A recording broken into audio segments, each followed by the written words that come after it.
La pluie tombait avec violence sur les rues de Neuilly-sur-Seine, à Paris, en cette nuit d'août qui semblait interminable.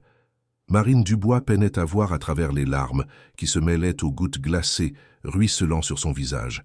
Ses pieds nus touchèrent l'asphalte froid, et chaque pas était une torture. Les points de sa césarienne, réalisés à peine 3 jours plus tôt, semblaient lui déchirer la peau à chaque mouvement. Dans ses bras, emmitouflés dans des couvertures déjà trempées, ses jumeaux, Lucas et Léa, pleuraient désespérément, sentant le froid et l'insécurité de cette situation absurde. Marine jeta un dernier regard en arrière. L'hôtel particulier de 3 étages, avec ses fenêtres illuminées et ses jardins impeccables, semblait se moquer d'elle. À la porte principale, elle pouvait encore distinguer la silhouette de Raphaël, son mari, aux côtés des 2 agents de sécurité qu'il avait engagés spécialement pour ce moment. La chemise de nuit blanche qu'elle portait, désormais transparente à cause de la pluie, était tout ce qu'elle possédait en plus de ses bébés et d'une petite valise qu'elle traînait avec difficulté. 3 heures plus tôt, tout semblait aller bien. Marine venait de nourrir les jumeaux quand Raphaël était entré dans la chambre avec une expression qu'elle n'avait jamais vue auparavant. Une froideur absolue. Il n'a pas crié, ne s'est pas emporté. Il a simplement dit que leur mariage était terminé et qu'elle devait partir sur le champ. Marine, encore faible de l'accouchement, a tenté de discuter, de comprendre ce qui se passait. C'est alors qu'il a prononcé les mots qui l'ont anéanti. « Tu as toujours été un poids mort, Marine. Je t'ai épousée par pitié. Une pauvre fille de province, venue d'Auvergne, sans famille, sans rien. Je pensais que je pourrais te modeler, te transformer en quelque chose d'utile.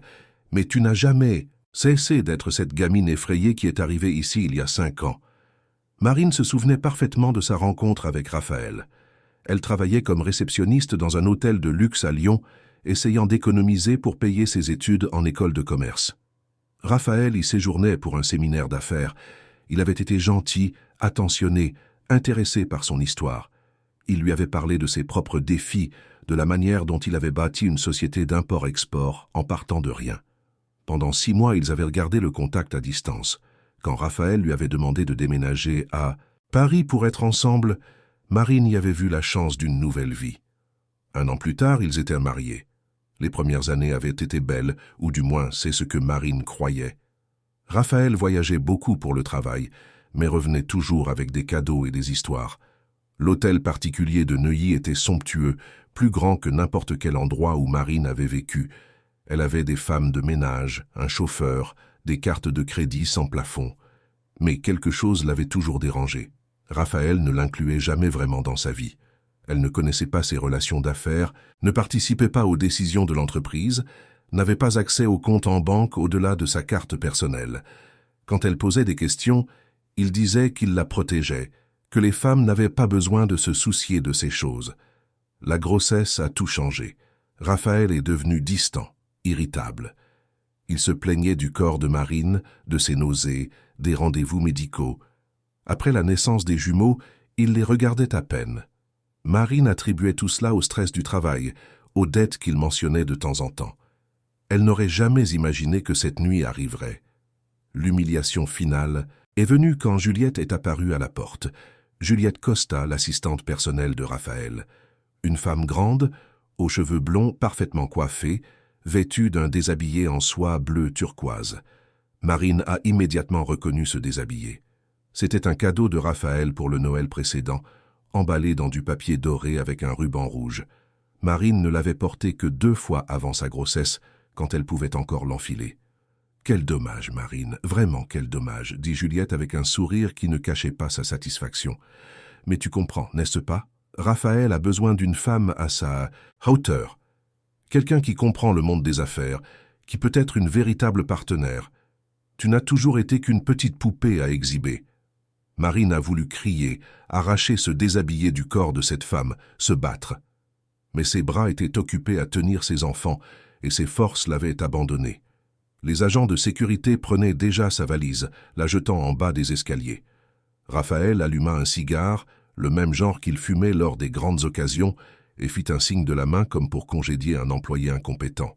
« Ah, et Marine, ne tente rien de stupide. Tous les biens sont à mon nom.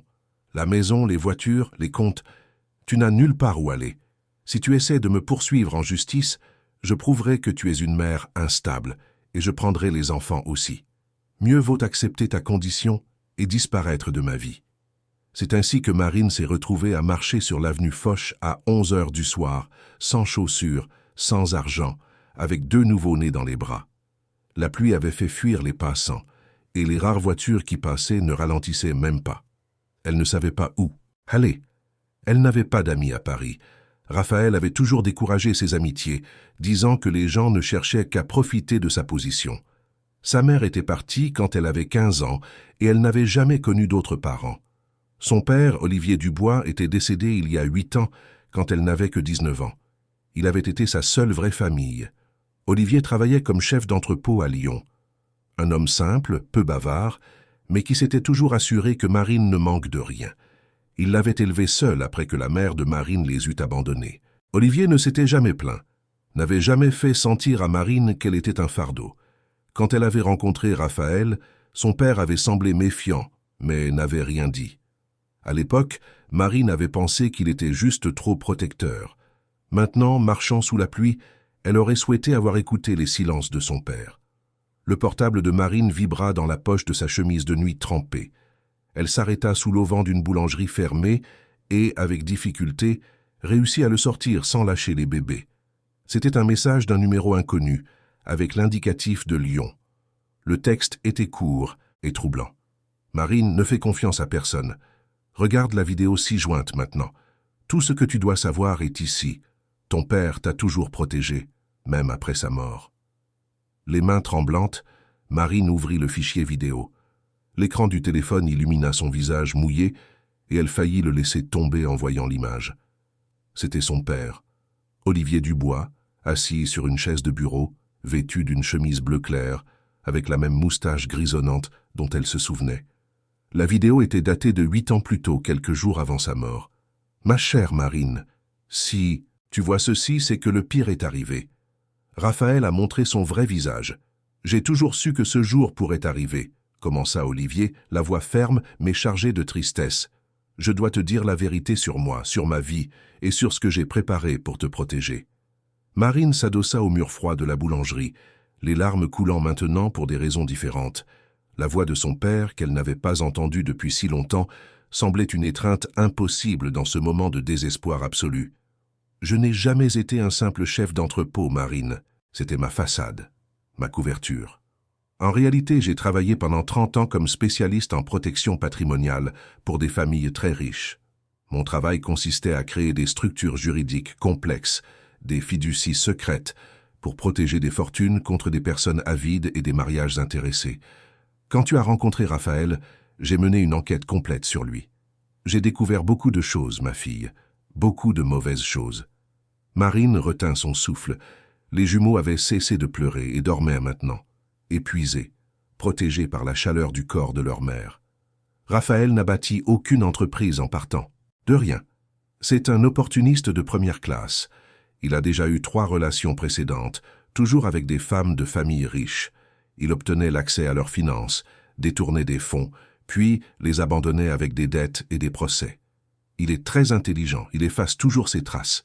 Mais je suis meilleur que lui, continua Olivier, avec ce demi-sourire que Marine connaissait bien. Alors j'ai monté un piège, Marine. Un piège parfait. La vidéo s'interrompit un instant et Marine réalisa que son père avait divisé l'enregistrement en plusieurs parties. Elle regarda autour d'elle. Elle devait partir d'ici. Trouver un endroit sûr pour regarder le reste. C'est alors qu'elle se souvint de Madame Agnès. Madame Agnès vivait dans un vieil immeuble à 3 rues de l'hôtel particulier. C'était une dame de 72 ans que Marine avait rencontrée au marché, des mois avant sa grossesse. Elles avaient parlé d'épices, de recettes lyonnaises, et avaient découvert qu'elles avaient toutes deux des racines à Lyon.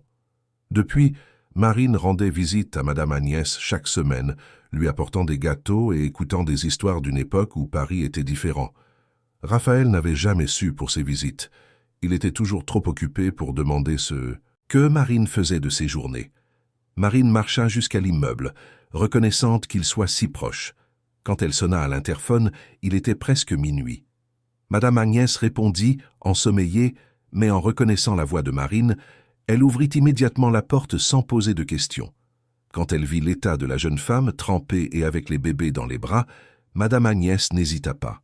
« Entre, ma petite, entre vite avant d'attraper une pneumonie, dit-elle, prenant déjà des serviettes et préparant une tisane chaude. Marine entra dans l'appartement, petit mais accueillant. Les murs étaient couverts de vieilles photos. Le canapé était recouvert d'un plaid en crochet et l'odeur de café frais flottait encore dans l'air. Madame Agnès prit les jumeaux avec soin, vérifia s'ils allèrent bien et les installa dans un couffin improvisé avec des couvertures douces. Puis, elle se tourna vers Marine avec ce regard maternel que seules les femmes de sa génération pouvaient avoir. « Raconte-moi tout, ma fille, sans rien omettre. » Marine raconta. Chaque mot de Raphaël, chaque humiliation, chaque seconde de cette nuit terrible. Madame Agnès écoutait en silence, son expression devenant de plus en plus sérieuse. Quand Marine eut terminé, la vieille dame se leva, alla vers une vieille armoire et revint avec un chapelet entre les mains. « Cet homme paiera pour ce qu'il a fait. Tu peux en être sûre, » dit Madame Agnès, avec une détermination impressionnante.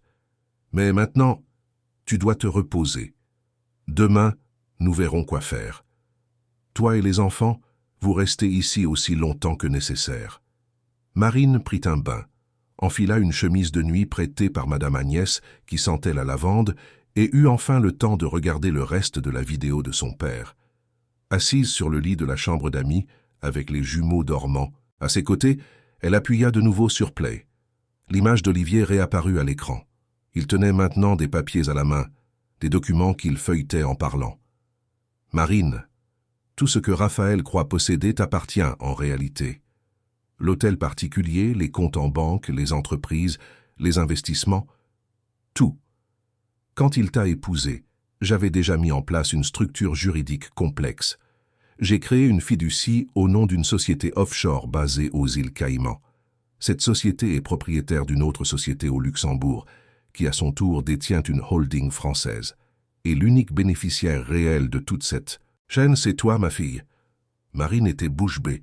Cela n'avait aucun sens. Comment était-ce possible? Raphaël avait toujours dit que tout était à son nom, qu'il avait bâti ce patrimoine seul. « Raphaël a reçu de faux documents quand vous vous êtes mariés, » expliqua Olivier comme s'il lisait dans ses pensées. « Il croit être le propriétaire légal de tout, mais les vrais documents, enregistrés et authentifiés, sont ailleurs. Il n'est qu'un gestionnaire temporaire, un administrateur sans pouvoir réel. Et le meilleur, Marine, c'est la clause que j'ai incluse. » Olivier se pencha en avant, les yeux brillants d'un mélange de tristesse et de satisfaction. « S'il te met un jour à la porte, s'il t'abandonne toi et tes enfants, s'il montre son vrai visage, tout le patrimoine est automatiquement transféré à ton nom, immédiatement, sans bureaucratie, sans possibilité de recours. L'expulsion qui a eu lieu aujourd'hui a activé cette clause. Tu dois simplement contacter Maître Hélène Mercier. C'est une avocate, elle a été ma partenaire pendant des années dans des affaires de protection patrimoniale. Elle a tous les documents originaux, toutes les preuves. Son cabinet se trouve avenue des Champs-Élysées, au numéro 1842, bureau 1505. Marine mit la vidéo, en pause. Ses mains tremblaient. Était-ce réel? Cela pouvait-il vraiment être vrai? Une partie d'elle voulait y croire désespérément, mais une autre craignait que ce ne soit qu'un rêve cruel, une illusion née du désespoir. Olivier continua dans la vidéo, sa voix maintenant plus douce, plus émotive.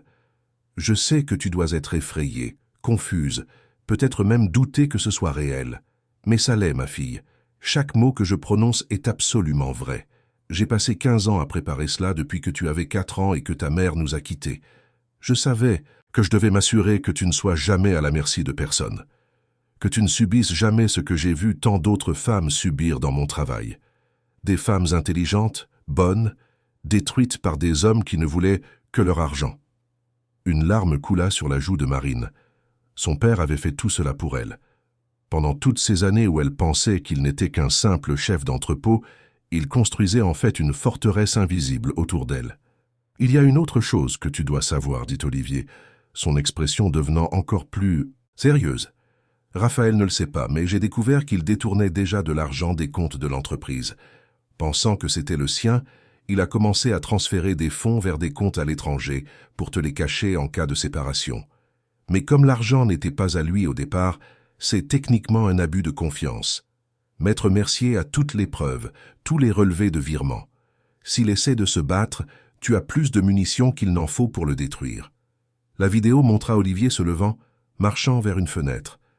La lumière du soleil filtrait à travers le rideau, illuminant son visage fatigué. « Marine, je sais que je ne serai pas là pour te voir utiliser cette protection que j'ai construite. Ma santé n'est pas bonne et je sais que mes jours sont comptés. Mais je veux que tu saches que chaque seconde que j'ai passée à planifier cela en valait la peine. Tu es ma plus grande réussite, ma fille. Pas l'argent que j'ai économisé, pas les structures que j'ai créées, mais toi. La femme forte, intelligente et bienveillante que tu es devenue. Et maintenant, tu vas montrer à ce Raphaël qui tu es vraiment. Ne le laisse pas te rabaisser. Ne le laisse pas te faire croire que tu vaux moins que ce que tu es. Je t'aime, ma fille. Je t'ai toujours aimée. Et je t'aimerai toujours. » La vidéo se termina. L'écran devint noir. Marine serra le téléphone contre sa poitrine et pleura silencieusement pour ne pas réveiller les bébés. Elle pleura la mort de son père, la douleur de la trahison de Raphaël, le soulagement de savoir qu'elle n'était pas complètement démunie. Elle pleura jusqu'à ne plus avoir de larmes. Le lendemain matin, Madame Agnès prépara un petit déjeuner copieux. La baguette encore chaude, du beurre, du fromage de chèvre, du café filtre et un gâteau au yaourt. Marine mangea comme elle ne l'avait pas fait depuis des semaines. Les jumeaux prirent le sein et se rendormirent, inconscients du drame qui entourait leur petite vie.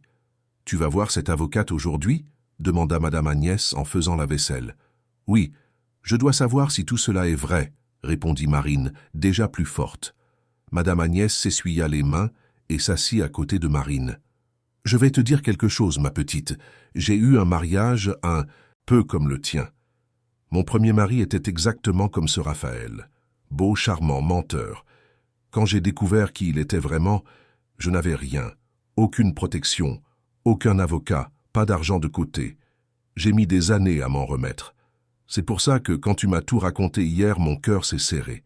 Mais maintenant, en sachant que ton père t'a protégé comme ça, je suis sûr que tu vas y arriver. Tu ne vivras pas ce que j'ai vécu. » Marine serra la vieille dame dans ses bras, sentant pour la première fois depuis son expulsion que peut-être les choses pourraient s'arranger. À 10 heures du matin, Marine se trouvait devant l'immeuble de bureau de l'avenue des Champs-Élysées. C'était un bâtiment moderne, tout en verre miroir, avec un hall d'entrée imposant. Elle portait des vêtements prêtés par Madame Agnès, un peu larges mais présentables. Les jumeaux étaient dans une poussette double que la voisine avait également prêtée, un modèle ancien mais fonctionnel. Le bureau 1505 avait une plaque discrète sur la porte. Hélène Mercier, cabinet d'avocat, droit des affaires et du patrimoine. Marine prit une profonde inspiration et sonna. Une jeune secrétaire répondit et en entendant le nom de Marine Dubois, ses yeux s'écarquillèrent. « Maître Mercier vous attend, » dit la jeune femme, avec une déférence que Marine ne comprit pas. « Veuillez entrer. » Le cabinet était élégant, mais sobre.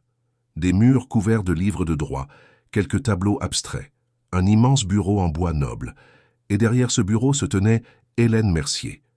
Une femme d'une 50aine d'années, les cheveux noirs attachés en un chignon impeccable, portant un tailleur gris et des lunettes à monture rouge. Elle se leva dès que Marine entra et s'approcha d'elle avec un sourire chaleureux. « Marine, enfin, votre père m'a fait promettre de prendre soin de vous si ce jour arrivait. J'honore mes promesses. » Hélène Mercier prit les jumeaux dans ses bras avec une familiarité surprenante, faisant des grimaces amusantes qui firent glousser Lucas. Elle invita Marine à s'asseoir dans un fauteuil confortable et demanda à sa secrétaire d'apporter de l'eau et des biscuits.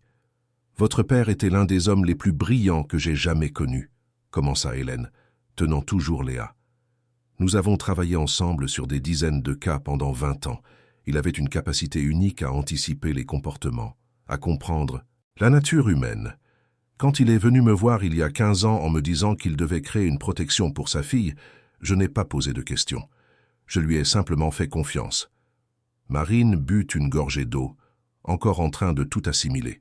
« Alors c'est vrai? Tout ce qu'il a dit dans la vidéo est vrai ?»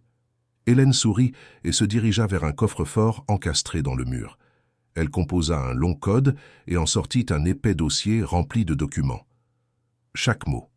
La structure que votre père a créée est absolument solide, impénétrable.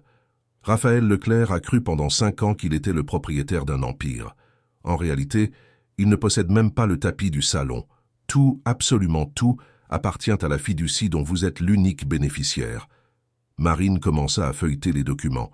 Il y avait des dizaines de pages en français, en anglais et en espagnol. Contrats, actes de propriété, certificats, registres.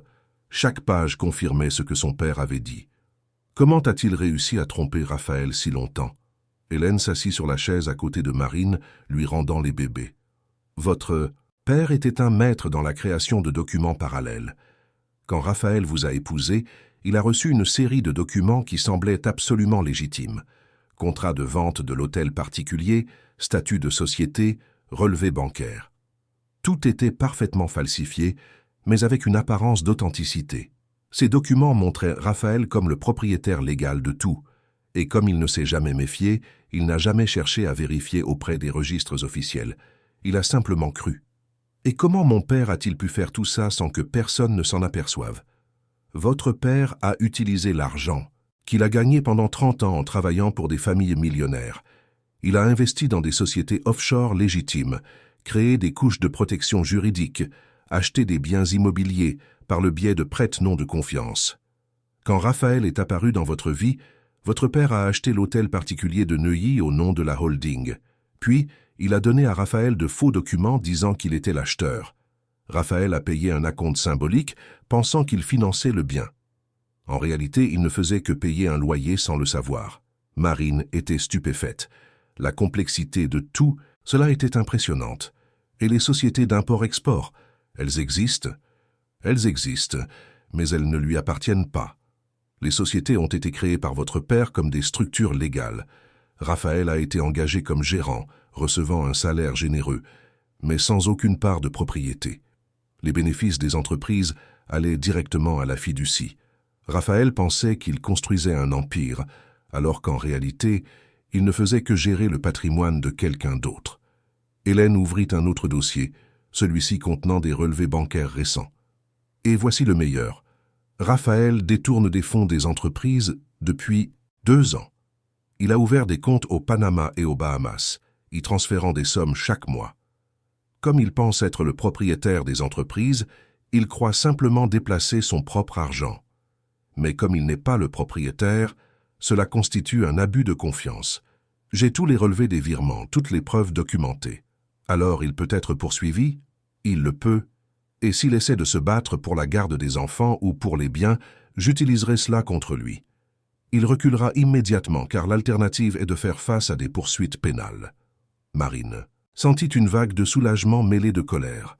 Colère d'avoir été trompée, colère d'avoir cru en Raphaël, colère d'avoir gâché 5 ans de sa vie avec cet homme.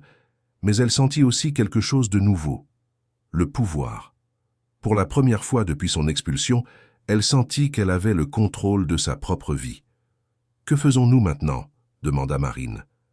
Hélène ferma les dossiers et se pencha en arrière dans son fauteuil, avec l'expression de quelqu'un sur le point de détailler un plan de guerre. Maintenant, nous laissons Raphaël croire qu'il a gagné. Pendant quelques semaines, il va profiter de la vie avec Juliette, pensant qu'il est débarrassé de vous, pensant que son empire est en sécurité. Pendant ce temps, nous préparons toute la documentation pour la reprise des biens et pour la procédure de garde des enfants. Quand nous serons prêtes, nous frapperons d'un seul coup, rapide, chirurgical et définitif. Et où vais-je rester pendant ces semaines? Votre père a laissé un appartement préparé pour cette situation. Il se trouve dans le Marais, dans un immeuble discret. Il a 2 chambres, il est meublé et les charges sont payées pour 1 an. Vous et les enfants y resterez avec tout le confort et la sécurité pendant que nous préparons votre retour triomphal. Marine prit une profonde inspiration.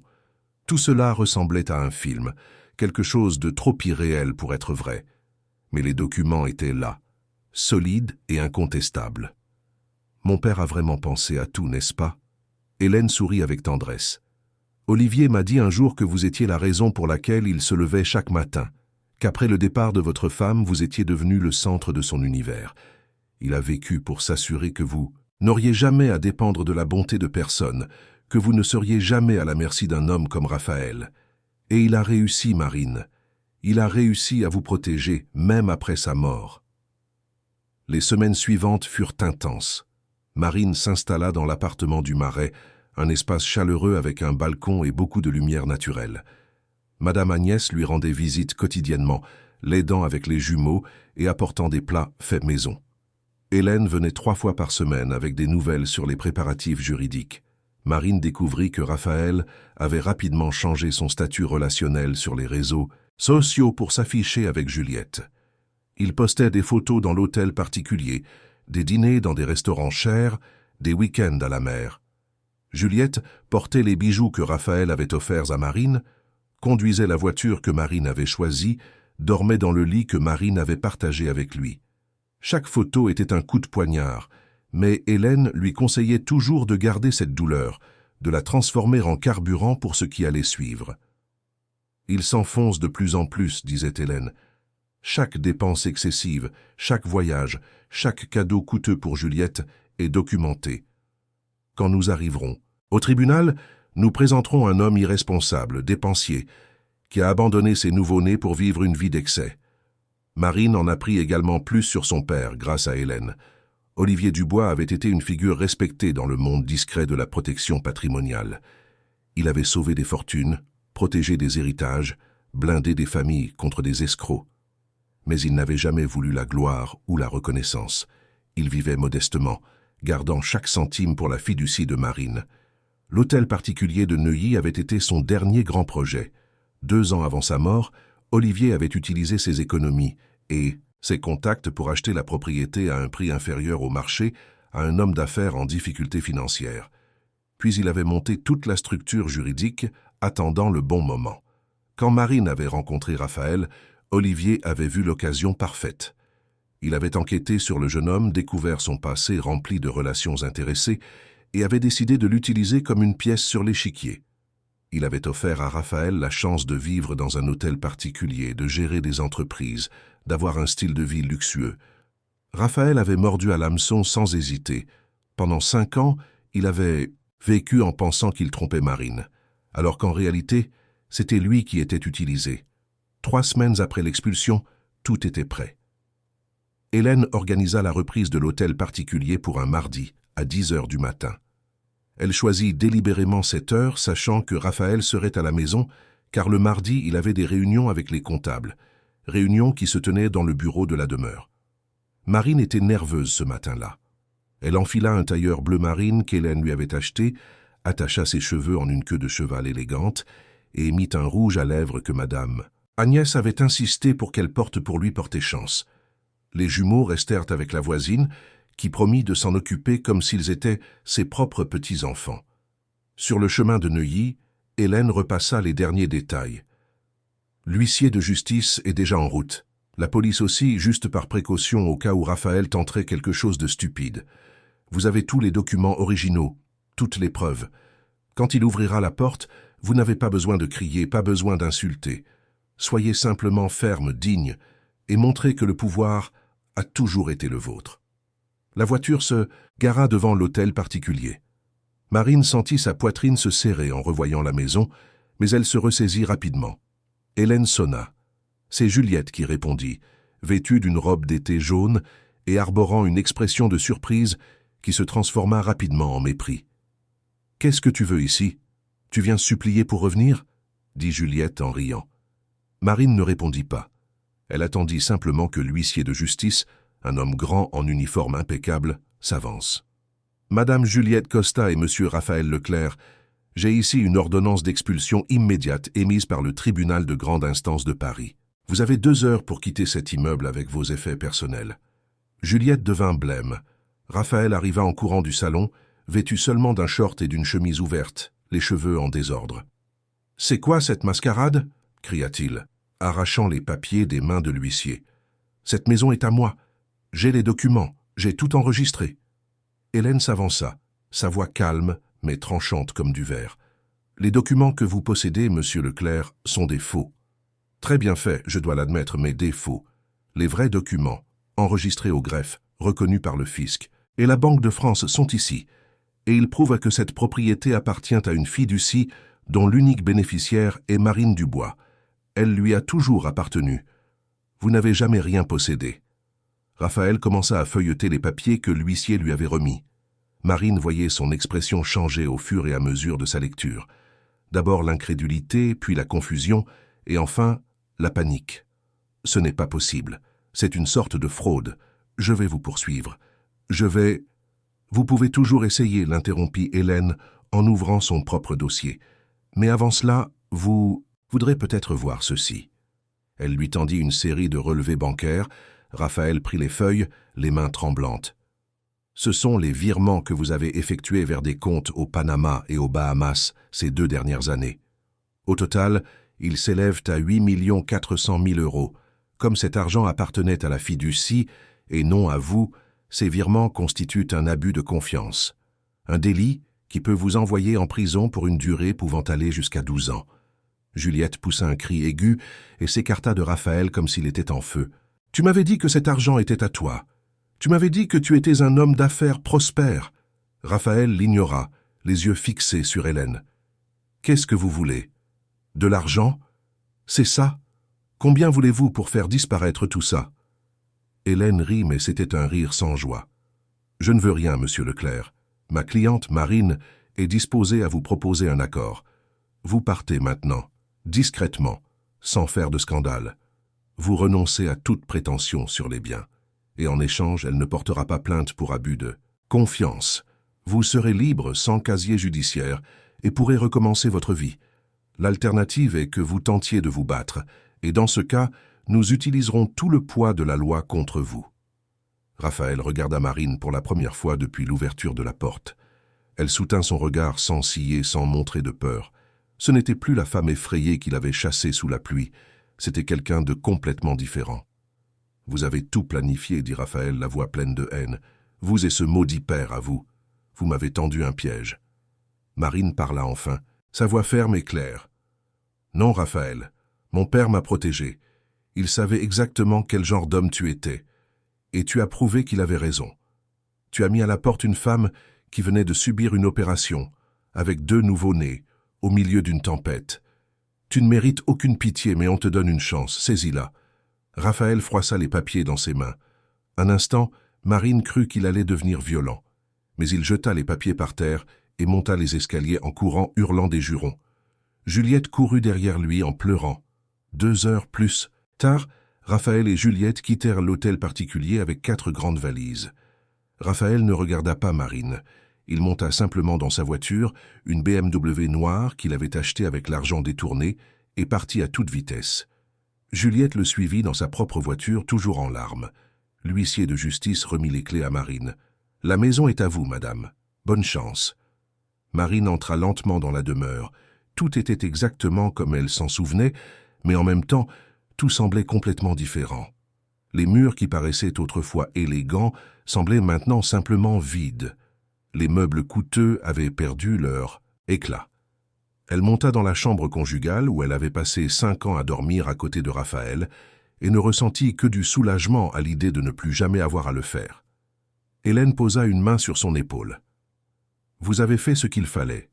Maintenant, occupons-nous de la deuxième partie, la garde des enfants. » Marine se tourna vers l'avocate. « Vous pensez qu'il va essayer de prendre les jumeaux? J'en suis certaine. Non pas parce qu'il aime les enfants, mais parce qu'il va se rendre compte que c'est le seul levier qu'il lui reste contre vous. Il va essayer d'utiliser Lucas et Léa comme monnaie d'échange pour obtenir de l'argent. Mais nous serons prêtes. » Les jours suivants furent consacrés à l'organisation. Marine ramena les jumeaux à l'hôtel particulier qui était maintenant vraiment leur maison. Madame Agnès accepta l'invitation de Marine de s'installer dans une suite séparée, l'aidant avec les enfants et lui tenant compagnie. La maison, autrefois froide et impersonnelle, commença à prendre vie. Marine mit des photos de son père sur les murs, des plantes aux fenêtres, des jouets colorés dans le salon. Exactement 1 semaine après l'expulsion de Raphaël, Hélène appela. « Charles a déposé une demande de garde partagée, comme nous nous y attendions. » Marine sentit sa poitrine se serrer. « Et maintenant ?»« Maintenant, nous exécutons la phase 2 du plan. Vous allez l'inviter à dîner ici. Vous lui direz que vous voulez discuter civilement de l'avenir des enfants. Il acceptera parce qu'il pensera que c'est une occasion de vous manipuler. Mais nous serons prêtes. » Marine ne comprit pas tout à fait, mais elle faisait confiance à Hélène. Elle envoya un message à Raphaël cet après-midi-là. « Raphaël, nous devons parler de Lucas et Léa, sans avocat, sans dispute, juste nous deux, en adultes responsables. Dîner demain à 20h à la maison ?» La réponse arriva 20 minutes plus tard. « J'y serai. » Hélène arriva le lendemain matin avec un technicien en équipement de sécurité. Ils installèrent des caméras minuscules dans la salle à manger, des microphones cachés dans les arrangements floraux, des enregistreurs sous la table. Tout était invisible et parfaitement légal puisque c'était dans la propre résidence de Marine. « Le plan est simple, » expliqua Hélène. « Vous lui offrez du vin, vous le laissez se sentir à l'aise, supérieur. Vous commencez à parler de la possibilité d'un accord financier. Il va s'emballer, baisser sa garde et dire ce qu'il pense vraiment des enfants. Et nous aurons tout enregistré. » Marine était nerveuse ce soir-là. Elle enfila une robe noire simple, attacha ses cheveux et prépara un dîner complet. Saumon grillé, risotto aux champignons, une bouteille de vin rouge très cher de la propre cave de Raphaël. Quand il arriva à 20h précises, vêtu d'un costume gris et exhalant un parfum coûteux, Marine réussit presque à faire semblant qu'ils n'étaient que deux ex-conjoints, essayant de résoudre leurs problèmes civilement. « La maison est jolie, » dit Raphaël en regardant autour de lui, avec une expression que Marine ne put déchiffrer. « Tu as changé quelques trucs. »« J'en ai fait un vrai foyer, » répondit Marine en lui servant du vin. « Ce qu'elle n'a jamais été quand tu étais ici. » Raphaël but une généreuse gorgée de vin. « Écoute, Marine, je sais que les choses se sont mal terminées entre nous, mais nous avons 2 enfants. Nous devons penser à eux. » Marine s'assit, feignant de considérer ses paroles. « Je suis d'accord. C'est pour ça que je t'ai invité. Je veux trouver un accord. » Les yeux de Raphaël brillèrent. C'était exactement l'ouverture qu'il attendait. Quel genre d'accord? Marine prit une profonde inspiration, se souvenant des instructions d'Hélène. Elle devait lui donner l'impression d'être en contrôle. « Je sais que tu as besoin de fonds pour recommencer, et j'ai accès à la fiducie que mon père a laissée. Peut-être que nous pouvons nous entendre sur un chiffre qui nous convienne à tous les deux. Tu renonces à la garde partagée, tu acceptes un droit de visite, et je te fais un virement. Unique, final. Après ça, chacun suit sa route. » Raphaël se pencha en arrière, sur sa chaise, souriant. C'était le sourire d'un joueur qui pensait être sur le point de gagner un pari. Ça dépend du montant. Marine fit semblant de réfléchir. « J'ai besoin de savoir une chose d'abord. Veux-tu vraiment être présent dans leur vie? Ou est-ce que c'est juste une question d'argent ?» Raphaël rit. C'était un rire cruel, familier. « Marine, s'il te plaît, soyons honnêtes. Je n'ai jamais voulu d'enfant. C'était ton idée, tu te souviens? C'est toi qui as insisté pour tomber enceinte. J'ai seulement accepté parce que je pensais que ça me lierait encore. Plus à l'argent de la fiducie. » Marine força une expression neutre, mais à l'intérieur elle enregistrait chacun de ses mots. « Alors les enfants ne signifient rien pour toi ?» Raphaël but encore du vin, visiblement plus détendu. « Ce sont des actifs, Marine, des outils de négociation. J'ai demandé la garde parce que je savais que tu paniquerais. Et regarde, ça a marché. Tu m'as invité ici en m'offrant de l'argent. Les enfants servent à ça, à te faire ouvrir ton portefeuille. Et si je te donne l'argent, tu sortiras vraiment de nos vies. » Raphaël se pencha en avant, les yeux froids. « Oui, mais ça ne sera pas donné, je veux 10 millions. En échange, je signe un document renonçant à toute prétention sur les jumeaux. Tu gardes tes petits chéris, et moi, j'ai assez d'argent pour bien vivre. Tout le monde y gagne. » Marine se leva, se dirigea vers le buffet et revint avec un dossier. Intéressant. Très intéressant, en effet. Elle ouvrit le dossier et en sortit une tablette. Sur l'écran, la vidéo de leur conversation, parfaitement enregistrée. Raphaël qualifiant ses enfants d'actifs, admettant qu'il n'en voulait pas, avouant qu'il utilisait la garde comme un moyen d'extorsion. Raphaël devint livide. « Tu m'as enregistré. » Marine sourit pour la première fois depuis son arrivée. C'était un sourire de victoire absolue. « Je t'ai enregistré, et ça ira directement à la juge qui décidera de la garde. Tu penses avoir la moindre chance maintenant ?» Raphaël se leva brusquement, renversant sa chaise. Son expression oscillait entre la colère et la terreur. « Tu ne peux pas utiliser ça. Je n'ai pas autorisé cet enregistrement. C'est illégal. » Hélène Mercier sortit de la cuisine où elle avait tout écouté. Elle tenait un autre. Dossier, toujours impeccable dans son tailleur gris. « En fait, monsieur Leclerc, c'est parfaitement légal. Nous sommes dans la résidence de Madame Dubois. Elle en est la propriétaire légitime. Elle a tout à fait le droit d'installer des dispositifs de sécurité dans sa propre maison. Et vous étiez conscient que tout ce que vous diriez pourrait être utilisé. Après tout, vous avez vous-même dit que vous vouliez discuter de l'avenir des enfants. Nous considérons cela comme un consentement implicite. Raphaël pointa un doigt tremblant vers Hélène. Vous êtes une vipère. Vous êtes toutes les deux des vipères. Hélène sourit froidement. Non, monsieur Leclerc. Nous sommes simplement des femmes qui n'acceptent pas d'être manipulées. Maintenant, vous avez deux options. La première, vous acceptez un droit de visite supervisé. Vous vous soumettez à une évaluation psychologique et à des stages de parentalité. Et vous essayez de reconstruire une relation saine avec vos enfants. La seconde, vous portez l'affaire au tribunal.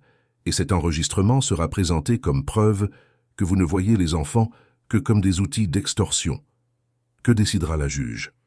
Je pense que nous connaissons tous les deux la réponse. Raphaël prit la veste qu'il avait laissée sur le canapé. Ses mouvements étaient brusques, incontrôlés. Vous n'avez pas gagné, ce n'est pas fini.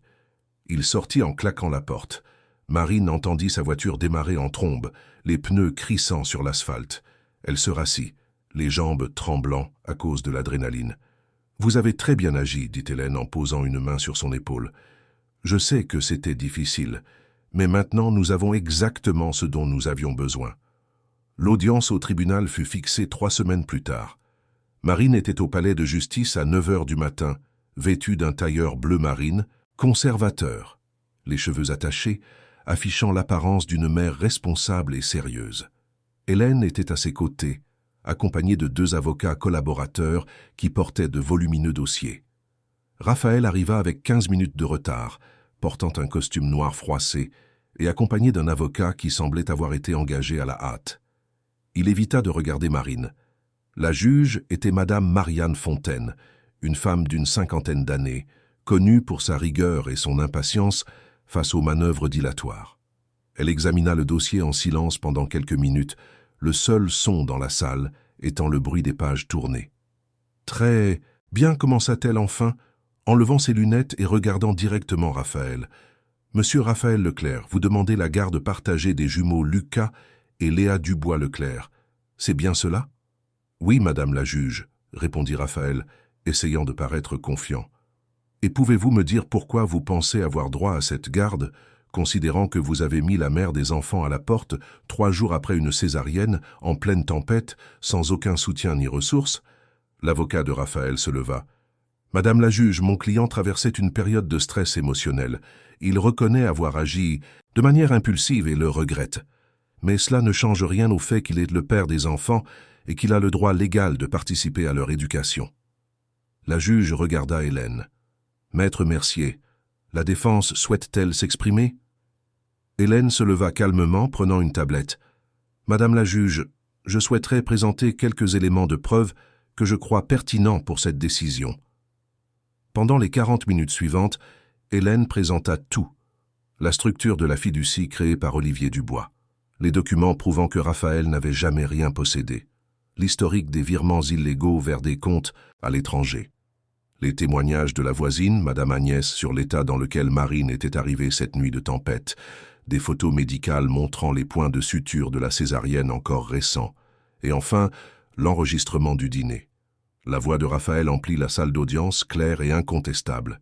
« Ce sont des actifs, Marine, des outils de négociation. J'ai demandé la garde parce que je savais que tu paniquerais. Les enfants servent à ça, à te faire ouvrir ton portefeuille. » Le silence qui suivit fut absolu. La juge avait une expression de dégoût à peine dissimulée. L'avocat de Raphaël lui-même semblait vouloir disparaître. « Madame la juge, je peux expliquer, » commença Raphaël, la voix tremblante. « J'étais nerveux, j'avais trop bu, ce n'est pas ce que je pensais vraiment. » La juge leva la main, le faisant taire. « Monsieur Leclerc, en 23 ans de magistrature, j'ai vu de nombreux pères qui n'étaient pas prêts pour la parentalité. J'ai vu des hommes commettre des erreurs par immaturité, mais jamais, au grand jamais, je n'ai vu quelqu'un qualifier ses propres enfants d'actifs financiers, d'outils de négociation. Ce sont vos mots, je n'ai pas besoin d'en entendre davantage. » Elle prit un stylo et commença à rédiger son jugement. « J'accorde la garde exclusive et irrévocable à la mère, Marine Dubois. Le père aura droit à des visites supervisées une fois par mois pendant 2 heures dans un lieu déterminé par le tribunal. De plus, j'ordonne que M. Leclerc se soumette à un suivi psychologique et à un stage de parentalité responsable, sous peine de perdre même son droit de visite. Les frais de justice et les honoraires de la partie adverse seront à la charge du demandeur. L'affaire est entendue. Affaire suivante. Raphaël resta assis, immobile, assimilant ce qui venait de se passer. Marine sentit une vague de soulagement si intense qu'elle faillit s'effondrer sur place. Hélène lui tint le bras, la maintenant ferme. « Félicitations », murmura l'avocate. « Vous avez gagné. » Les semaines suivantes furent une période d'adaptation. Marine transforma complètement l'hôtel particulier. Elle engagea une décoratrice qui apporta des couleurs chaudes, des textures accueillantes, de la vie à ces espaces qui n'étaient auparavant que luxueux. La chambre des jumeaux fut décorée de papier peint avec des nuages et des étoiles, de nouveaux berceaux, un fauteuil d'allaitement confortable. Le bureau de Raphaël fut converti en salle de jeu. Madame Agnès devint bien plus qu'une aide. Elle était la grand-mère que les jumeaux n'avaient jamais eue. Elle chantait de vieilles comptines en préparant les purées, racontait des histoires avant de dormir, enseignait à Marine des recettes transmises de génération en génération. Raphaël tenta de faire appel de la décision à 2 reprises. La première fois, il allégua que l'enregistrement était illégal et qu'il était sous l'influence de l'alcool. Le juge de la cour d'appel ne voulut même pas entendre ses arguments et confirma la sentence. Lors de la 2e tentative, 3 mois plus tard, Raphaël se présenta avec une psychologue privée qui affirmait qu'il avait changé, qu'il suivait une thérapie, qu'il méritait une seconde chance. Mais lorsque le juge l'interrogea sur la pension alimentaire, Raphaël commença à argumenter qu'il ne devrait rien payer puisqu'il n'avait pas la garde. La supercherie devint évidente pour tous.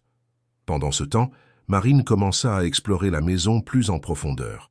Le bureau qui avait été celui de son père, une petite pièce au 2e étage qu'elle avait toujours considérée comme un simple débarras, attira son attention. Elle décida de tout organiser, de cataloguer avec soin les affaires d'Olivier. C'est en fouillant dans de vieilles boîtes qu'elle le trouva. Un petit coffre-fort installé à l'intérieur d'une fausse armoire. Le code se trouvait dans une lettre laissée dans l'un des tiroirs. Les mains tremblantes, Marine ouvrit le coffre. À l'intérieur se trouvait une autre lettre, d'autres documents et une clé USB. Marine emporta le tout dans sa chambre, coucha les jumeaux et commença à lire. « Ma chère Marine, si tu lis ceci, c'est que tout s'est déroulé comme je l'avais prévu. Tu es en sécurité, les jumeaux sont protégés et Raphaël est hors de ta vie. Je suis fier de toi, ma fille. Je sais que ça n'a pas été facile, je sais que tu as souffert. Mais tu as survécu et plus que ça, tu as vaincu. » Les larmes de Marine commencèrent à couler avant même qu'elle ait fini le premier paragraphe. « Maintenant, je dois te parler de la 2e partie de mon plan. La fiducie que j'ai créée a une valeur bien plus grande que ce qui est nécessaire pour vous maintenir, toi et tes enfants, à l'aise pour le reste de vos vies. J'y ai veillé, mais l'argent n'a pas été épargné uniquement pour vous.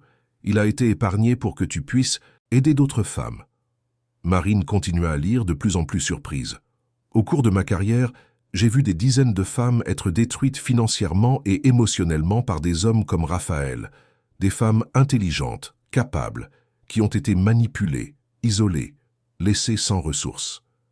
Et la plupart du temps, je ne pouvais rien faire d'autre que de protéger l'argent. Mais il n'y avait pas de structure de soutien émotionnel, psychologique, stratégique. Ces femmes se retrouvaient seules, devant tout recommencer à zéro. » La lettre continuait, détaillant le plan complet d'Olivier. Ci-joint se trouvent les documents de création de la Fondation Olivier Dubois pour le soutien aux femmes en situation de vulnérabilité. Elle est déjà enregistrée, a déjà un numéro SIRET et dispose d'un financement pour les 10 prochaines années. Il ne lui manque qu'une directrice. Et cette directrice, ma fille, c'est toi. Utilise ton expérience, ton histoire, les ressources que j'ai laissées pour faire une différence dans la vie d'autres femmes. Ne laisse pas la souffrance que tu as endurée être vaine. Transforme-la en force pour aider celles qui souffrent encore. » Marine dut s'arrêter de lire. Les larmes coulaient si vite qu'elle peinait à voir les mots. Son père, même après sa mort, même sans être là pour le voir, continuait de prendre soin d'elle, continuait de lui enseigner, continuait de la guider. Elle inséra la clé USB dans son ordinateur portable. À l'intérieur se trouvait une présentation complète de la fondation. Des budgets détaillés, des stratégies d'action, des partenariats avec des cabinets d'avocats, des psychologues, des assistantes sociales. Olivier avait pensé à tout, absolument tout.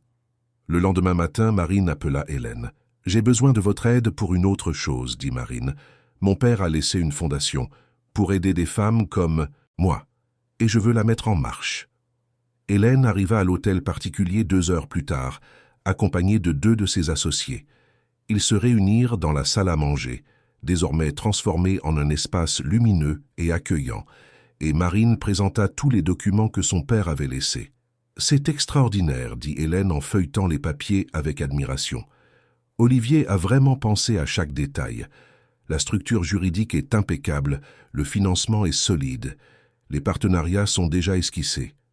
Il ne reste plus qu'à rendre tout cela opérationnel. » « Et combien de temps cela prendrait-il » demanda Marine. Hélène regarda ses associés qui échangèrent quelques mots à voix basse. « Avec un dévouement total ? 3 mois pour que le siège soit fonctionnel, les équipes recrutées et les premiers cas pris en charge. » Marine prit une profonde inspiration.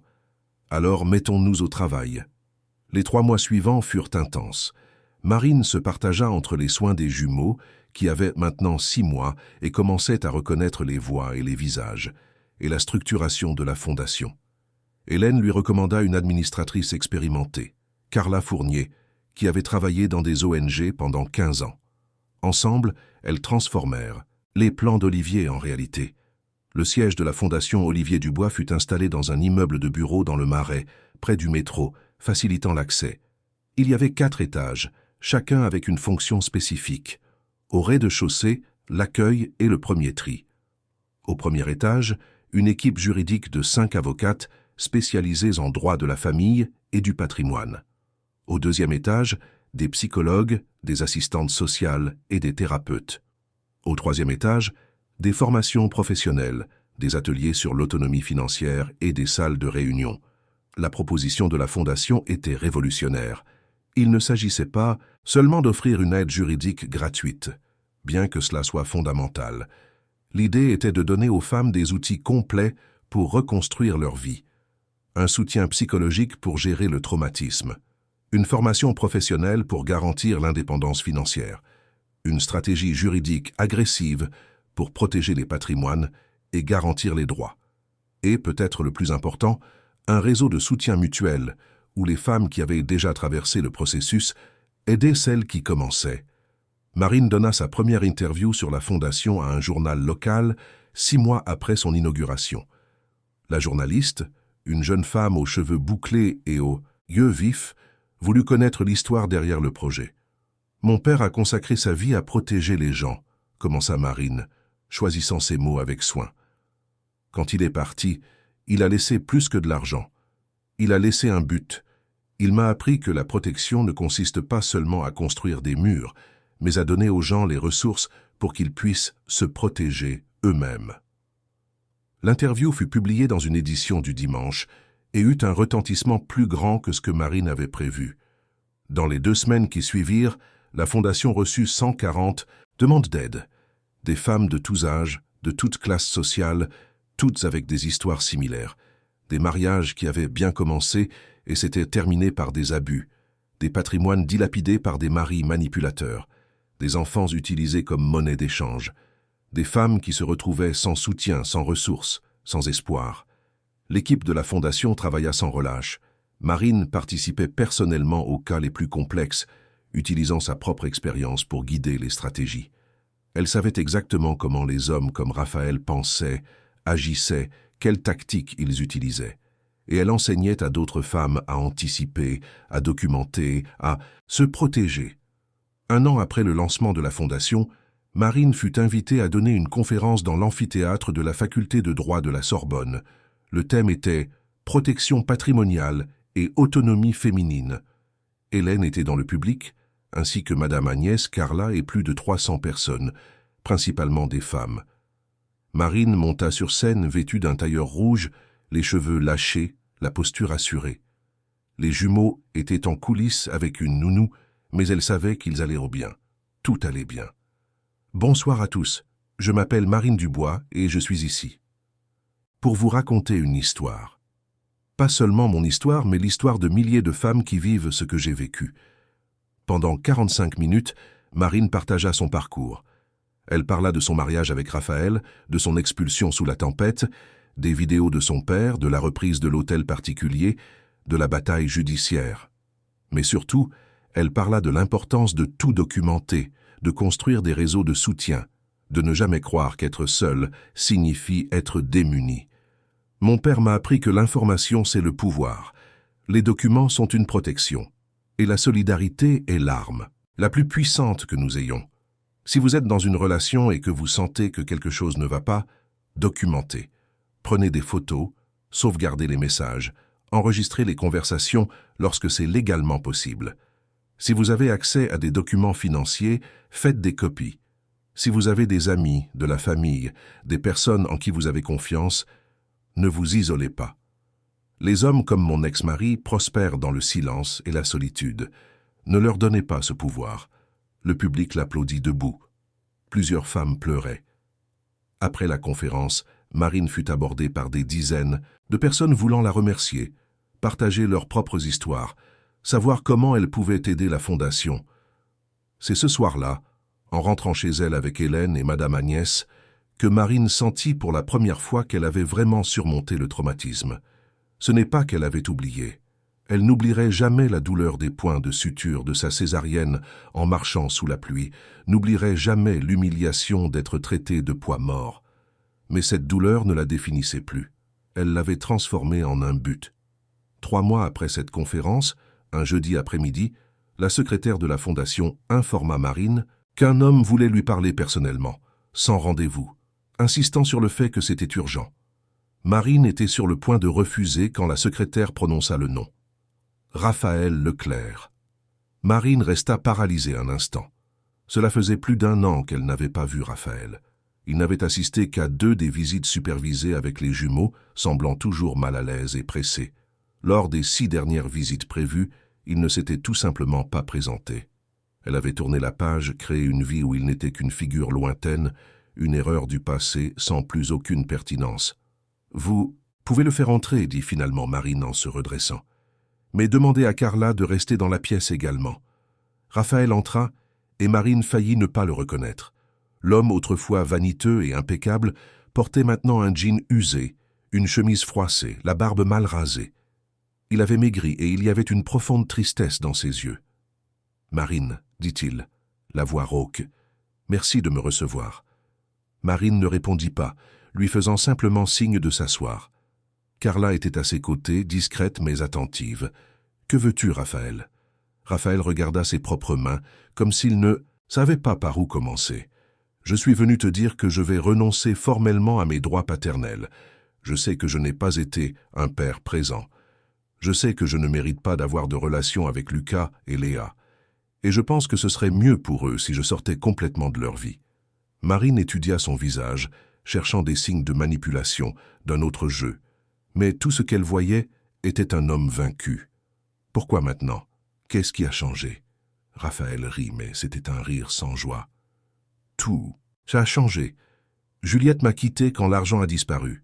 Les comptes à l'étranger ont été bloqués parce que tu les as dénoncés. J'ai perdu l'appartement que je louais. Je vis chez un cousin, je travaille comme gérant de magasin. Et j'ai réalisé que je n'ai rien. Rien de ce que je pensais avoir n'était à moi. Ça ne l'a jamais été. Alors tu veux abandonner les enfants parce que ta vie n'est pas comme tu le voulais? Demanda Marine, la voix froide. Je veux abandonner parce que ce serait mieux pour eux de ne pas avoir un père comme moi, répondit Raphaël, la regardant enfin dans les yeux. Je ne sais pas être un père. Je n'ai jamais su. Je n'ai jamais voulu apprendre. Et ils méritent mieux que ce que je peux leur offrir. Marine se leva, se dirigea vers la fenêtre. Dehors, Paris bouillonnait. Des millions de personnes vivant leur vie, affrontant leurs propres drames. Elle pensa aux jumeaux, maintenant âgés d'1 an et demi, commençant à dire leurs premiers mots, à faire leurs premiers pas. Ils étaient parfaits, pleins de vie, de joie, de possibilités. « Non, dit Marine en se retournant vers Raphaël. Il parut confus. « Non, je n'accepte pas ta renonciation. Tu n'auras pas la solution de facilité. Tu ne vas pas simplement disparaître et te débarrasser de toute responsabilité. Tu es leur père, et tu le resteras, avec toutes les obligations que cela implique. Raphaël ouvrit la bouche pour protester, mais Marine continua. Tu vas reprendre les visites supervisées. Tu vas suivre une thérapie, pour de vrai cette fois. Tu paieras une pension alimentaire, même si c'est un montant symbolique proportionnel à ce que tu gagnes. Et tu seras présent dans leur vie, non pas quand ça t'arrange, mais quand ils en auront besoin. Parce que tu sais quoi, Raphaël, je ne laisserai pas mes enfants grandir en pensant qu'ils ont été abandonnés, qu'ils n'étaient pas dignes de l'amour de leur père. Ils auront un père présent, même si c'est un père imparfait, et tu vas apprendre à être ce père. Mais je ne sais pas comment. Alors apprends, l'interrompit Marine. Tu as des ressources, de l'intelligence, des capacités. Utilise tout ça pour être meilleur. Pas pour toi, mais pour Lucas et Léa. Ils n'ont pas demandé à naître. Ils n'ont pas demandé à avoir des parents compliqués. Mais ils méritent d'avoir des parents qui essaient, et tu vas essayer.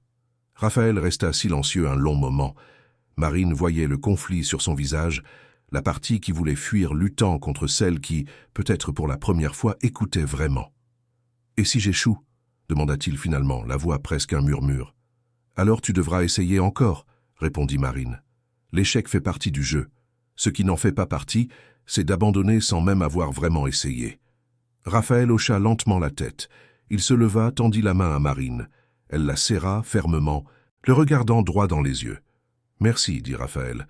Je ne sais pas si je mérite cette chance, mais je vais essayer de la saisir. » Après son départ, Carla s'approcha de Marine. « Tu es sûre de ce que tu as fait? Lui donner une autre chance ?» Marine sourit. « Je ne la lui ai pas donnée à lui. Je l'ai donnée à mes enfants. La chance de connaître un père qui, peut-être, juste peut-être, parviendra à être une meilleure version de lui-même. » Les mois suivants prouvèrent que Marine avait fait le bon choix. Raphaël commença à assister régulièrement aux visites. Au début, il était maladroit, clairement mal à l'aise, ne sachant pas comment interagir avec de si jeunes enfants. Mais peu à peu, il commença à s'améliorer. Il apportait des jouets, apprenait à changer les couches, lisait des histoires avec des voix amusantes qui faisaient rire les jumeaux. La fondation continua de croître. 2 ans après son inauguration, elle avait déjà aidé plus de 800 femmes. Certaines avaient réussi à récupérer des patrimoines volés, d'autres avaient échappé à des relations abusives, d'autres encore avaient appris de nouveaux métiers et reconstruit leur vie à partir de zéro. Le taux de réussite était impressionnant et le modèle commença à être reproduit dans d'autres villes. Marine ne se remaria jamais. Il y eut quelques relations, quelques hommes intéressants qui croisèrent son chemin, mais elle ne ressentait pas le besoin d'avoir un compagnon pour être complète. Les jumeaux, la fondation, Madame Agnès, Hélène, les femmes qu'elle aidait, tout cela remplissait sa vie de manière qu'elle n'aurait jamais imaginée. Un soir, pour le 3e anniversaire des jumeaux, Marine organisa un dîner à l'hôtel particulier. Hélène était là avec son mari, Carla avec sa femme, Madame Agnès avec le nouveau compagnon qu'elle avait rencontré dans un thé dansant. Quelques-unes des femmes que la Fondation avait aidées, toutes devenues des amies proches. Et à la surprise de tous, Raphaël était là aussi, timide et clairement mal à l'aise, mais faisant un effort sincère pour participer. Après le dîner, une fois les invités partis et les jumeaux endormis, Marine monta dans leur chambre. Lucas dormait sur le dos, les bras écartés, complètement détendu. Léa était blottie dans une couverture, serrant son ours en peluche. Marine ajusta les couvertures, déposa un baiser sur le front de chacun et resta là un instant, à les observer. « Papa, » murmura-t-elle en regardant le ciel par la fenêtre, « on a réussi. Tes petits-enfants sont en sécurité, heureux, aimés, et je vais bien. Plus que bien. Je suis entière. » Elle sortit de la chambre en silence et se dirigea vers le bureau qui avait été celui d'Olivier, maintenant transformé en son propre espace de travail. Sur le mur, il y avait une photo encadrée de son père, souriant de cette manière timide qui n'appartenait qu'à lui. À côté de la photo, une phrase que Marine avait fait graver sur une plaque de bronze. « La véritable protection n'est pas de se cacher du danger, mais de construire une forteresse si solide que la trahison d'autrui devient insignifiante. » Marine sourit, toucha la photo de son père avec tendresse et retourna dans le salon. Il y avait des rapports de la Fondation à examiner, de nouveaux cas à étudier, des femmes à aider. Sa vie avait un but, un sens, de l'amour. Et pour la première fois depuis cette terrible nuit de pluie et de douleur, Marine Dubois était en paix. Fin de l'histoire. Chers auditeurs, nous espérons que l'histoire de Marine Dubois vous a profondément touché. Ce récit, de résilience, de stratégie et d'amour, nous enseigne que même dans les moments les plus sombres, lorsque tout semble perdu, l'espoir existe encore. Marine a transformé sa plus grande douleur en son plus grand dessein et nous a montré que la véritable force ne vient pas de la vengeance, mais de la capacité à se reconstruire et à aider les autres à faire de même. Si cette histoire a résonné en vous, nous vous invitons à vous abonner à notre chaîne où nous publions chaque jour des histoires uniques qui explorent la complexité de la vie, les retournements du destin et l'incroyable force de l'esprit humain. Laissez un pouce bleu sur cette vidéo pour que plus de personnes puissent découvrir le parcours inspirant de Marine. Et dans les commentaires, donnez-nous votre avis, partagez vos propres expériences ou laissez simplement un mot d'encouragement. Votre participation fait vivre cette communauté de personnes qui croient au pouvoir transformateur des histoires. Ne manquez pas nos prochains contenus où nous continuerons d'explorer des récits de dépassement de soi, de justice et d'amour. À la prochaine histoire et que chacun de vous trouve la force nécessaire pour écrire sa propre fin heureuse.